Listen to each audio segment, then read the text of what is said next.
ธอรู้ไหมทำไมฉันถึงยังโสดอืมเพราะเลือกเยอะไม่ใช่ เพราะฉันเป็นคนจริงใจ อ๋อจริงใจขนาดไหนจริงใจจนใครบอกเดี๋ยวค่อยคุยฉันก็รอจริงๆ รอจนเขามีแฟน มีลูก มีบ้าน นั่นไม่เรียกจริงใจเรียกไม่อ่านสัญญาณไม่จริงนะ ฉันอ่านเก่งมาก อ่านแชททุกวัน แต่เขาไม่ตอบ แล้วทำไมยังทักไปอีกล่ะเผื่อเขายุ่ง ยุ่งมา3 ปีแล้วมั้ง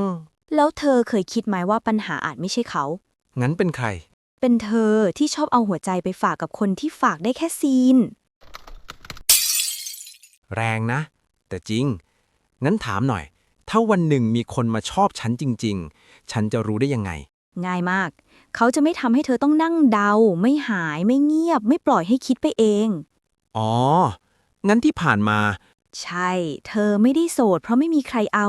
แต่เพราะเธอเอาใจไปผิดที่